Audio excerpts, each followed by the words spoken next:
Hi guys. I've been super busy with life stuff, TAFE, and lots of noises in the neighborhood, so I haven't been able to do much music at the moment, which really sucks. But I thought today I would go through some of my books and talk about some of them and give them a rating or some things like that. Maybe read like a quote or two. And I want to do that even though it's kind of strange. Because I feel like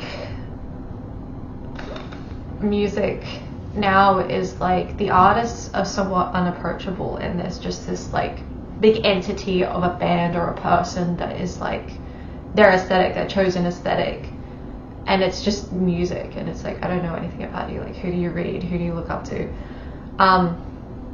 They don't feel like real people. They feel like entities.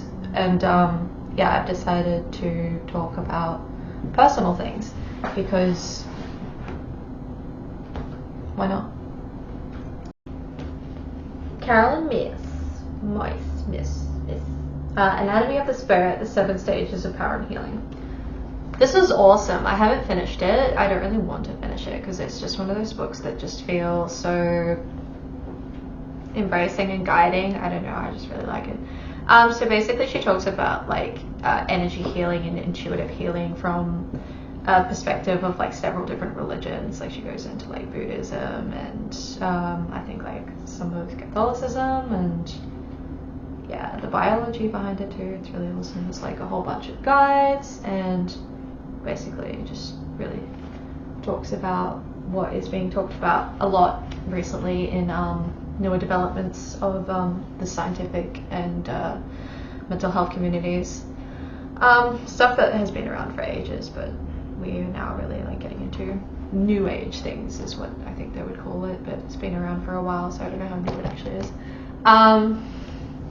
Yeah, I really like it. I think it's great. It's like if you're like me and you have like several existential crises a day, and you really just don't know what is going on or like the purpose behind everything, I think this is a really good place to start, especially if you are really interested about like holistic health and counselling and like intuition and things like that.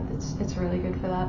She also just has this like no bullshit tone, and sometimes you just really like that. Yes. This is Psychotherapy, East and West by Alan Watts. Beautiful cover art. I really like looking at it. It's just really like pretty on my shelf. Just this nice bright orange. Yeah, so in the book he goes into talking about like philosophy and religion. He talks about a lot of Buddhism, some Hinduism I think, and like he makes a lot of references to the Tao Te Ching, which is Taoism. And I find it really beautifully written. I think it's more academic than it is just like light reading. I pick it up when I want to be confused because it's just, I don't think it's written in the most approachable way. Unless you're studying philosophy maybe. It's beautiful though, it really is. And it does make some really, really great points in it. For example, I'll read you guys like a quote. He's talking about yin and yang. If on the other hand, men do not trust their own nature or the universe of which it is a part, how can they trust their mistrust? Going deeper, what does it mean either to trust or to mistrust, accept or reject oneself, if one cannot actually stand apart from oneself and say thinker and thoughts? Will the thinker correct wrong thoughts? But what if the thinker needs to correct the thinker? It is not simpler to suppose the thoughts may correct themselves. Amazing, just like the biggest sort of like mindfuck. But try reading that 10 times really fast out loud. Gabor Maté, When the Body Says No, The Cost of Hidden Stress. Chills. My gosh, preach. This book, amazing. Just Gabor Maté in general, amazing.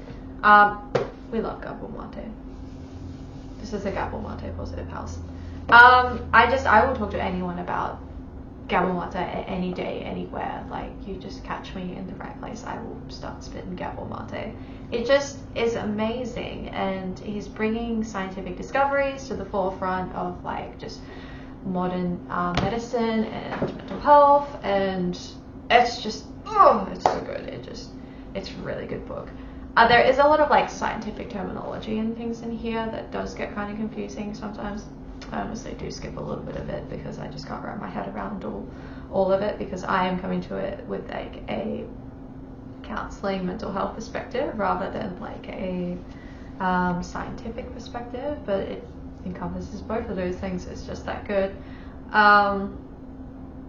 Yeah, so he talks about how stress and childhood development and everything in our life that sort of like causes and affects diseases and how those things are linked.